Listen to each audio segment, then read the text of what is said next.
Hi welcome back to my channel. ఈరోజు కథ 7 అడుగుల పయనం 13వ భాగాన్ని వినేద్దాం. నందు నవ్వుకుని తన క్యాబిన్లోకి వెళ్ళిపోతుంది. తన సిస్టమ్ ముందు వర్క్ చేసుకుంటూ పక్కకు చూసేసరికి హర్ష సీరియస్గా ఏవో పేపర్స్పై సైన్లు పెడుతూ కనిపిస్తాడు.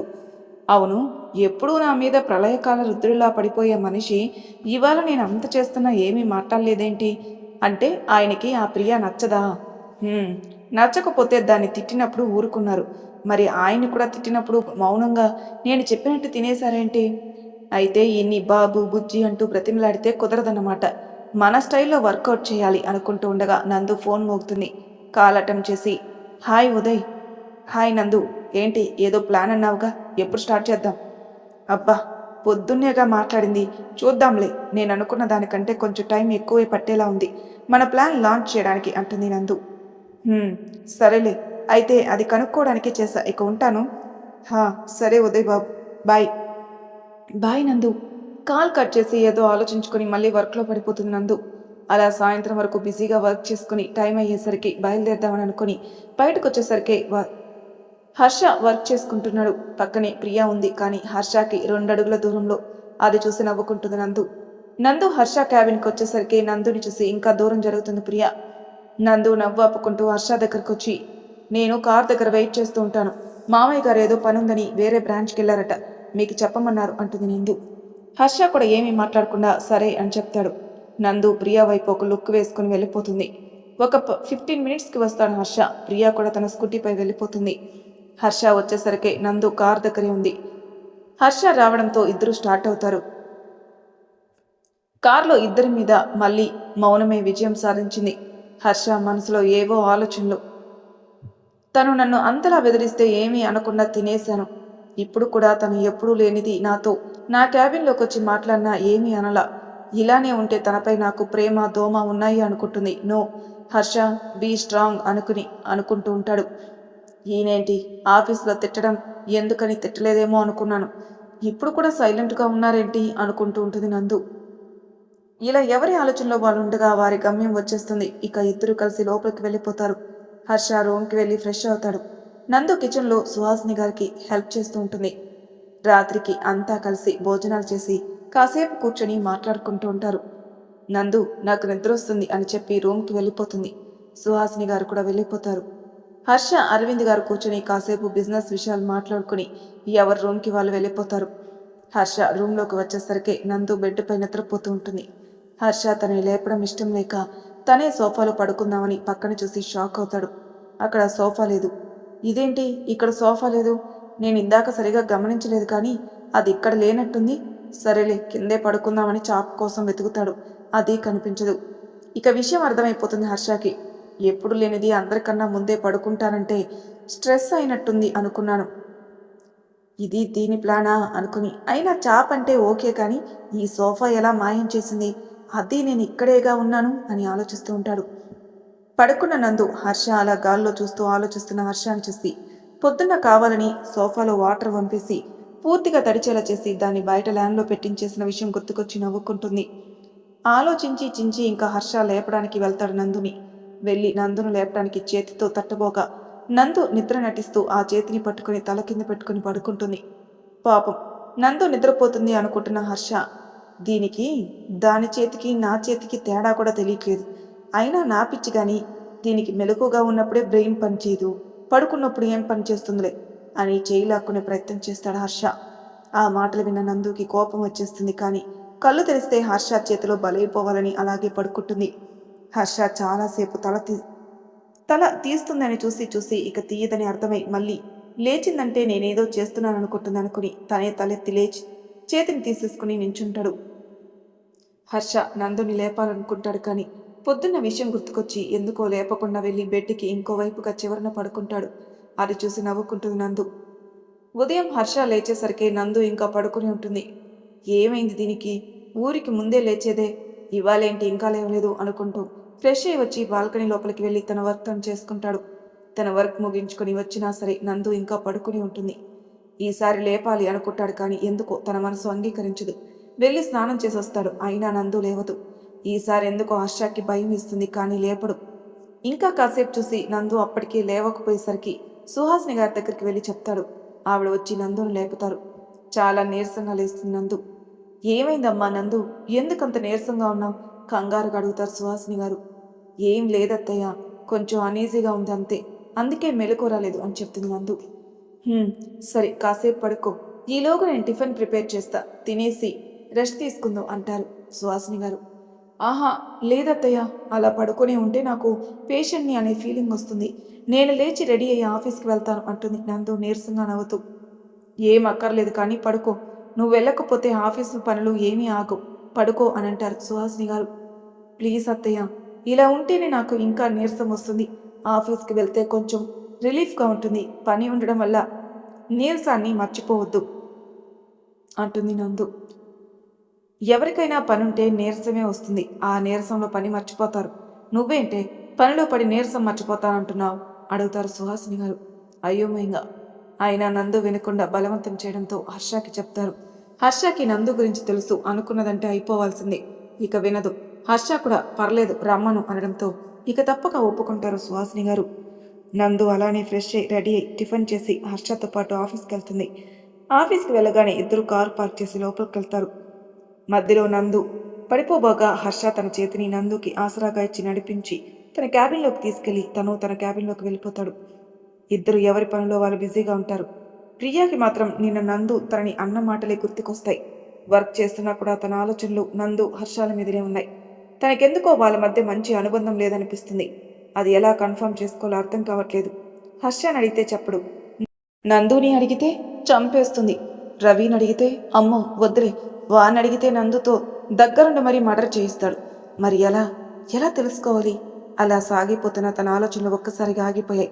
తన కళ్ళు నందు క్యాబిన్లో నుండి వస్తున్న పద్దుపై పడ్డాయి. అంతే, ఏదో అర్థమైన దానిలా పరుగున పద్దు దగ్గరికి వెళ్తుంది ప్రియా. ప్రియా చూస్తున్నప్పటి నుండి ఎక్కువగా నందు క్యాబిన్లోకి ఎవరు వెళ్ళింది చూడలా.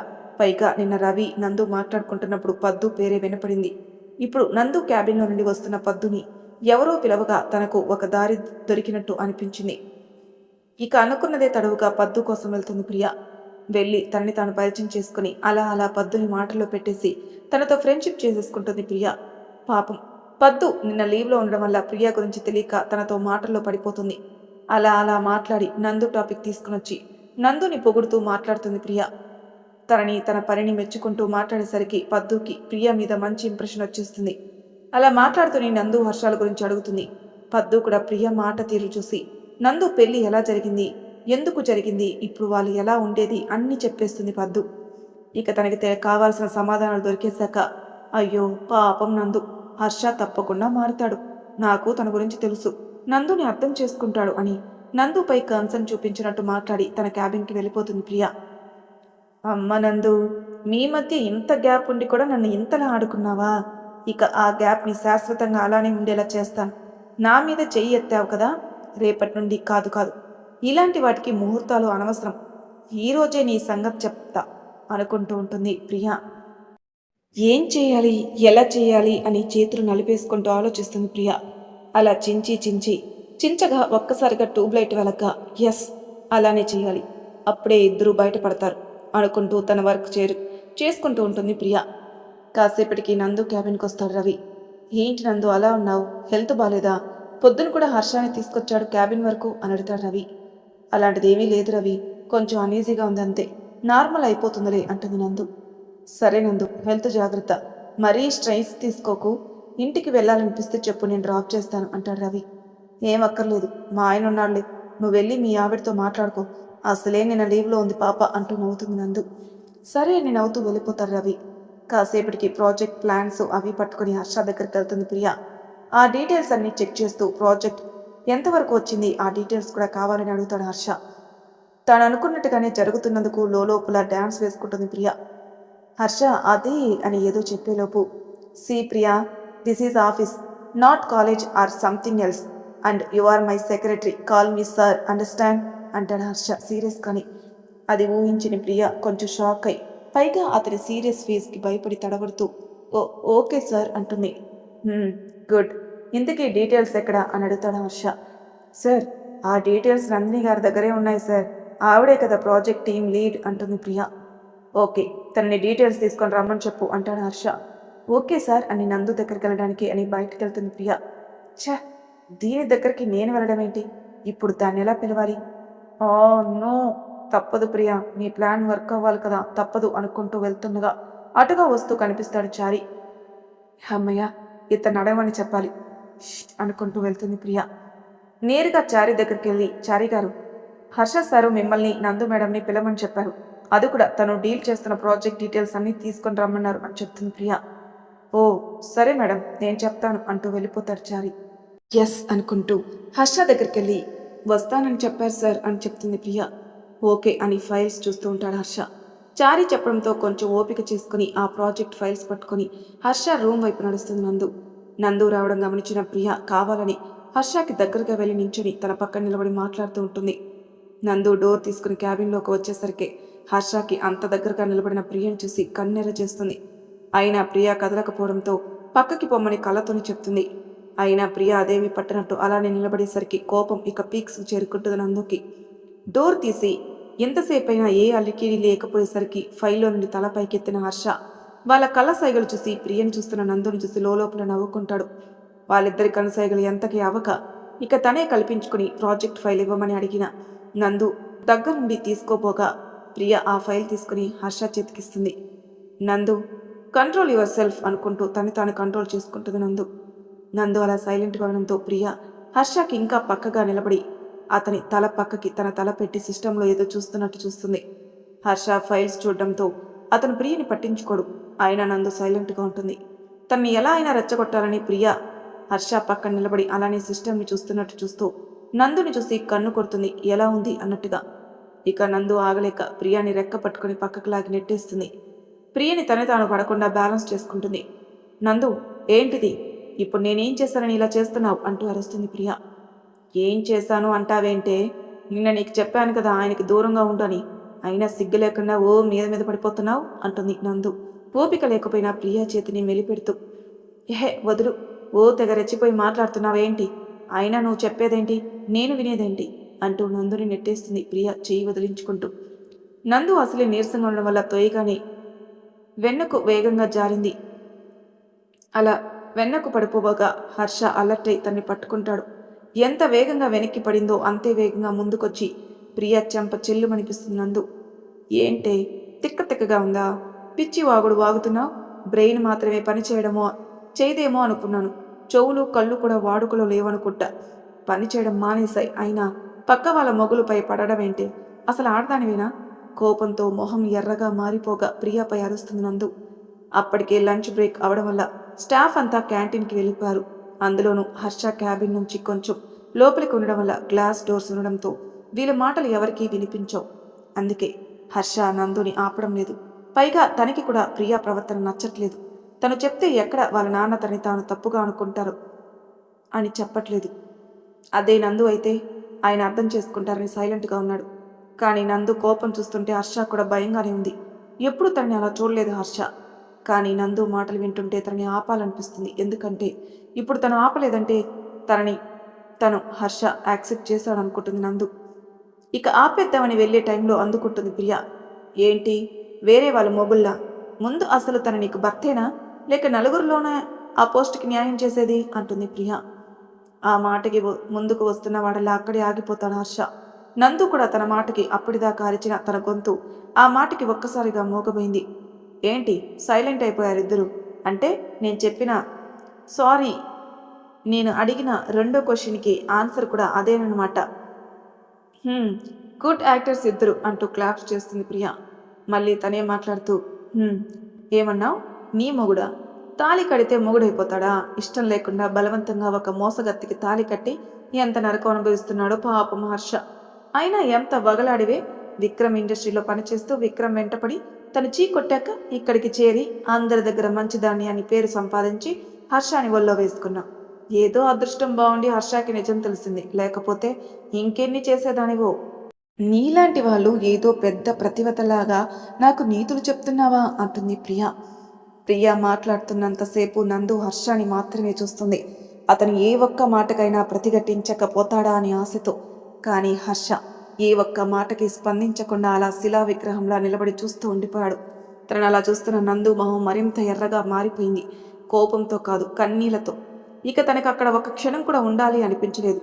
నీకై మేము ఉన్నాము అంటూ వస్తున్న కన్నీళ్ళని పంటి బిగువున ఆపేసి కళ్ళను పూర్తిగా తన ఆధీనంలోకి తెచ్చుకునే ప్రయత్నం చేస్తుంది నందు. కానీ అవి మేము ఈ ప్రపంచాన్ని చూడాలి అనే ఆశతో వెనక్కు తగ్గకుండా నందు మాటలకి పట్టించుకోకుండా ధరణి మాతని ముద్దాడుతున్నాయి. కళ్ళను కన్నీళ్లు మసగ్గా కమ్మేయగా శరీరంలోని సత్తువ సహకరించగా అడుగులు తడబడగా తూలుతూ నడుస్తుంది నందు. అలా తూలుతూ పడిపోబోయిన తనని ఆపాయి 4 చేతులు. నందు, ఏమైంది నందు? ఎందుకు ఏడుస్తున్నావంటూ కంగారుగా అడుగుతారు రవి పద్దులు. నందు ఏమీ చెప్పకుండా కళ్ళు తెరిచి చూస్తున్నా ఏదో ఆలోచిస్తుందన్న విషయం అర్థమవుతుంది. ఆ ఆలోచనలకు మాకు సంబంధం లేదు అన్నట్టుగా వర్షిస్తున్నాయి తన కళ్ళు. తనని పట్టుకుని మెల్లగా నడిపిస్తూ తన క్యాబిన్లోకి తీసుకెళ్లారు నందుని. నందు వెళ్ళిపోవడంతో ప్రియా కూడా తన ప్లాన్ సక్సెస్ఫుల్గా కంప్లీట్ అయినందుకు ఉప్పొంగిపోతూ, హర్ష కూడా తనని ఏమీ అనకపోవడంతో ఊపిరి పీల్చుకుని ఇంకా అక్కడే ఉంటే హర్ష రైజ్ అయిపోతాడు అని ఇక ఆలస్యం చేయకుండా అక్కడి నుండి తన క్యాబిన్కి వెళ్ళిపోతుంది ప్రియా. నందు ఎంతసేపటికి మాట్లాడకపోగా ఏడుపు కూడా ఆపట్లేదు. రవి పద్దులకి కంగారు అంతకంతకు పెరిగిపోతుంది. నందుని అలా చూస్తుంటే ఆ రోజు హర్షాని చూసినట్టుగానే ఉంది. హర్ష అలా తను కూడా ఎక్కడ డిప్రెషన్ అయిపోతుందో అని, అసలే నీరసంగా ఉందని తనని కదిపే ప్రయత్నం చేస్తాడు రవి. అయినా నందు నుండి ఎలాంటి రెస్పాన్స్ రాకపోవడంతో తనని మాట్లాడించే ప్రయత్నం మొదలు పెడతాడు రవి. అయినా నందు ఏం మాట్లాడదు. అప్పుడు గుర్తుకొస్తుంది రవికి ఆ రోజు హర్షతో శ్వేత గురించి మాట్లాడగానే హర్షలో చలనం రావడం. ఎప్పుడు ఎంతో ధైర్యంగా ధీటుగా ఉండే నందు ఇప్పుడు ఇలా అయిపోయిందంటే దానికి ఖచ్చితంగా ఆ హర్ష కారణం అయ్యి ఉంటాడని ఇక హర్ష గురించి అడగడం మొదలుపెట్టాడు రవి. హర్ష గురించి మాట్లాడే కొద్దీ నందు మొహంలో ఉన్న శోక ఛాయలు కాస్త కోపాన్ని సూచించేటట్లు మారిపోతున్నాయి. అలా హర్ష నందుల ఫ్రెండ్షిప్ గురించి మాట్లాడటం మొదలుపెట్టిన రవి నందు ముఖ కవిగిలు చూసి ఎందుకో భయపడ్డాడు.